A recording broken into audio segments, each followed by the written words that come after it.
Shalom Bapak Ibu dan Saudara-saudara yang dikasihi Tuhan dimanapun kita berada.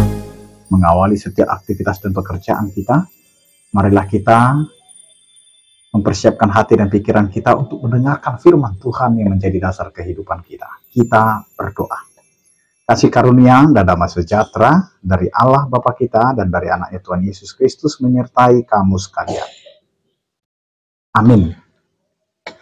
Bapak, Ibu, dan Saudara-saudara yang dikasihi Tuhan, firman Tuhan yang menyapa kita tertulis dalam Mazmur pasal 34 ayat 4, demikianlah dikatakan, muliakanlah Tuhan bersama-sama dengan aku, marilah kita bersama-sama memasyurkan namanya. Demikian firman Tuhan. Bapak, Ibu, dan Saudara-saudara yang dikasihi Tuhan, firman Tuhan ini sebuah ajakan.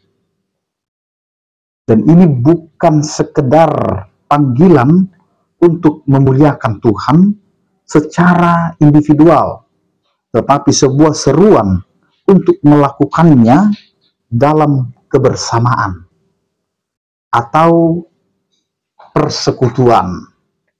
Ada kekuatan besar ketika kita bersatu dalam memuliakan Tuhan.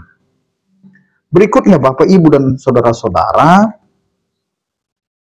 memasyurkan namanya ini berarti membuat nama Tuhan dikenal, dihormati, dan diagungkan oleh semua orang. Ini bukan hanya tentang kata-kata, tetapi juga tentang tindakan nyata.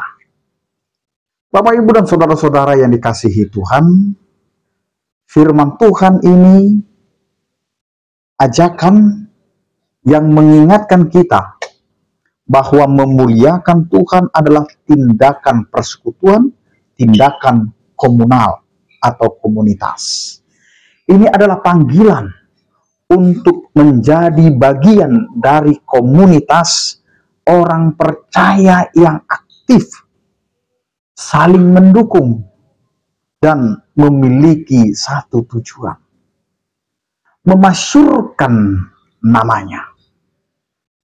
Bapak, Ibu, dan Saudara-saudara yang dikasihi Tuhan, ketika kita hidup dengan tujuan memuliakan namanya, kita tidak hanya membawa kemuliaan bagi nama Tuhan, tetapi kita juga mengalami sukacita yang melimpah dalam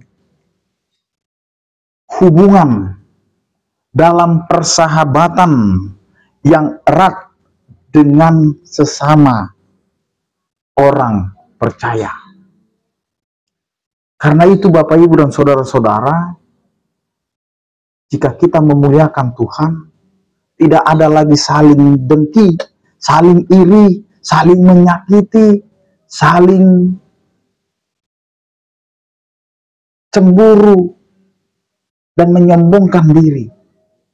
Itu tidak akan ada lagi ketika kita sudah datang dalam persekutuan komunitas orang percaya yang memuliakan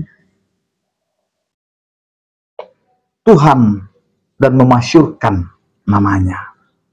Karena itu Bapak, Ibu, dan Saudara-saudara, mari kita terus memuliakan Tuhan, baik dalam kehidupan pribadi maupun dalam kebersamaan komunitas orang percaya. Bagaimana kita memuliakan Tuhan bersama-sama dengan orang yang ada di sekitar kita? Jaga hatimu, jaga pikiranmu, jaga ucapan. Jika kita menyakiti orang, jika kita berprasangka buruk kepada orang lain, maka memuliakan Tuhan dan memasyurkan namanya, ini akan mengingatkan kita kembali bahwa hidup kita harus mencerminkan kedamaian. Karena orang yang memuliakan, orang yang memasyurkan nama Tuhan, menjadi berita sukacita bagi orang-orang yang ada di sekitar. Amin, kita berdoa. Terima kasih Tuhan, penyertaan-Mu mengingatkan kami akan kasih karunia-Mu. Ajari kami dalam melakukan kehidupan kami, memasyurkan nama-Mu, memasyurkan nama Tuhan. Karena itu Tuhan, ajari kami di dalam setiap kehidupan kami. Dan sertai kami, berkatilah setiap orang percaya, yang sakit Kau berikan kesembuhan, yang berduka Kau berikan penghiburan, yang bergumul Kau berikan penyertaan kasih setia-Mu. Anugerah Tuhan kita Yesus Kristus, kasih setia daripada Allah Bapa dan persekutuan Roh Kudus itulah yang menyertai kamu sekalian. Amin. Selamat beraktivitas, tetap menjaga kesehatan. Salam sehat dari kami, Tuhan Yesus memberkati. Horas.